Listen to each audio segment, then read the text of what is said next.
Hi guys, Zasmo here, and today I have a quick video for you about item influences, how to add item influence to any item and how to modify them, which influences to go for and so on. It's gonna be a quick overview based on an example of a helmet that I'm crafting.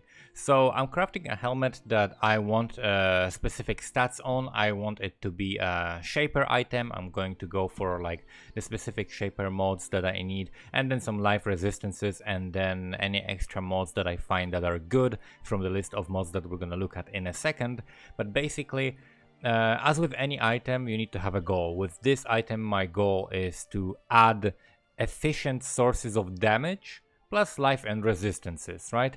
Also, my goal was to make it a hubris circlet. I needed to be at least item level 84 because that's what's required for the shaper damage added to spells mods, as well as the tier 1 elemental resistances. So I needed it to be at least 84, and of course I'm getting it with a relevant enchant, right? And that's why this is that's why this is a useful thing here to add influence, because getting an influenced item with the right enchant is extremely expensive. Like if I look for a hubris circlet that is at least level 84 that already has a shaper influence on it, then I'm going to have to pay like 20 exalts for this, right? And instead I can just use a couple of orbs. Like this one is for 1 exalt, right? It's for like 120 chaos, the warlord's exalted orb, and then awakener's orb is for like less than 4x, right? So less than 5x and together with the helmet like 5x instead of 20x, right? That's a big difference. That's 15x difference at least.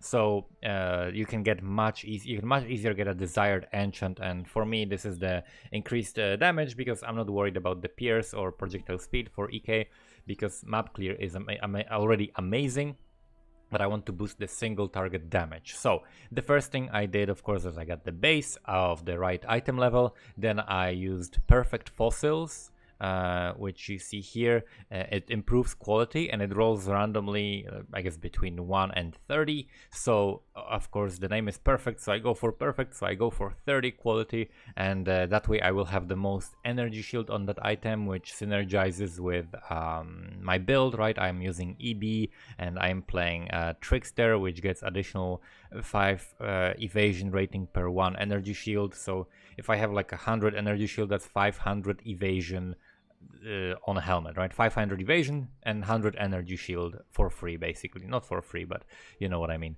And basically, before getting the one of the warlord's exalted orbs, you need to know that basically you need to put this influence on first and then awaken orb. If I get, let's see, let me get the awaken orb, let me get the shaper helmet.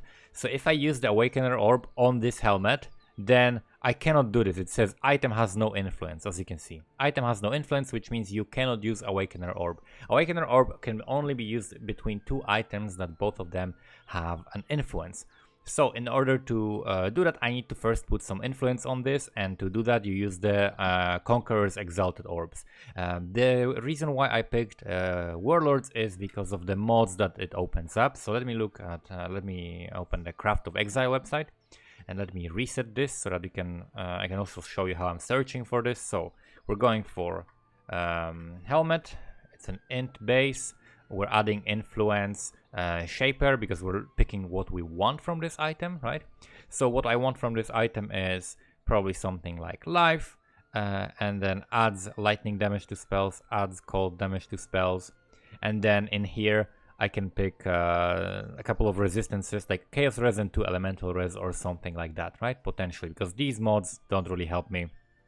Nearby enemies take increased elemental damage.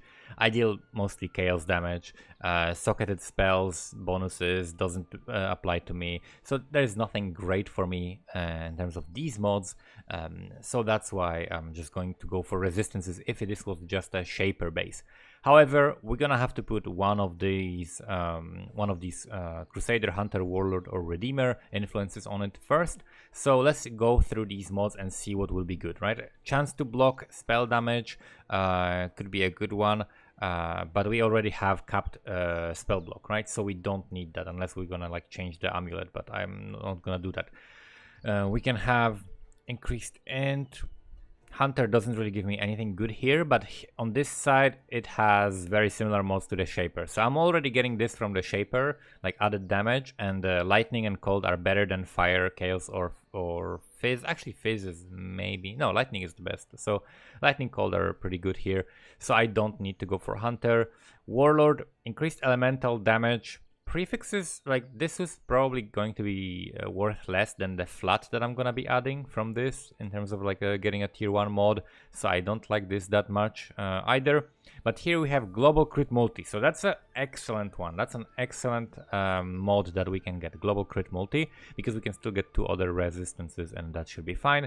And then for Redeemer, chance to freeze, ignite shock, reduced mana reserved. I don't really need that because I don't have anything else that I would like to put in there probably, unless I get like any other sort, like other sources of reduced mana reserved before that point. I don't have a reason to get this, so I think the global critical strike multiplier is the best. And the good thing about it is that there aren't that many mods that will mess this up, right? So in terms of the prefixes, nothing messes up, nothing messes me up. There are no extra cold mods and no extra lightning mods. So the prefixes for lightning damage and cold damage are gonna be easy to roll, and there is no life here. So it doesn't mess up any of my prefixes. It doesn't make any of my prefixes from the Shaper mod less likely.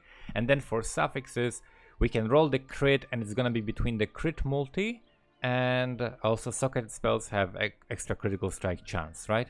So this is 1200, this is 1500, so global crit multi is actually more likely to happen. It's just a matter of which roll. So this is already, I'm already in a good spot, right? There is no chaos mod here, so I will be able to get chaos multi very easily. And then if I get, let's say, like cold res or something, even if I roll for fire res, this is not that likely to happen, so I can just re-roll it with the remove fire, add fire. So Warlord makes for a very easy base to craft, doesn't lower the chances of other mods that we're gonna get, and gives me the global critical strike multiplier suffix up to 20%, which is going to be great, right? So that's gonna boost my damage by quite a lot. Like, that's a very big chunk of damage. If I had to guess, that would be like 50 to 100k damage increase easily.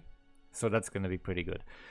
So let's go back here. So what we need to do right now is to slam the Warlord's Exalted Orb on this item, add the influence, and item has no space for more mods. Okay, so we need to like re-roll this. Let's just use another Alk, because we need a space for it to slam a mod, right? So let's do this. There we go. Now we have the influence, and now we can use the Awakener's Orb and use this on this. And now we have Shaper item and Warlord item together. We have that base now, and now this item is ready for crafting, right? I can even scour this item, right? And this is the base that I'm going to be crafting on. So this is double influence. I have now Shaper influence, Warlord influence, then I have 30% quality on this, and I have the right enchant that I want. So this is the perfect base for me now to craft my endgame helmet, which is going to have like added lightning damage to spells, added cold damage to spells, tier 1 life. It's gonna have like tier 1 chaos res, maybe lightning or cold res on it, and as well as the crit multi, right, as a suffix. And then the resist that I lose here, I'm gonna gain probably from a helmet, from a belt, because that's also still something I can re-roll. I can still improve my like lightning res on this, I can improve lightning res on this, and that will make up for the lightning res I lose here, and that solves the issue pretty much, right? So that's it. That's a little bit of a explanation about how to add influences to an item. The only problem happens when you need like Shaper and Elder, because then you would need to have a base that is already influenced with Shaper or Elder, or you would have to use like you would have to use basically harvest crafting, right? That add a random influence to an item and then hope for a Shaper or Elder, and then you can use Awakener Orb to add the other one on top of that. Thank you guys for watching, and see you next time.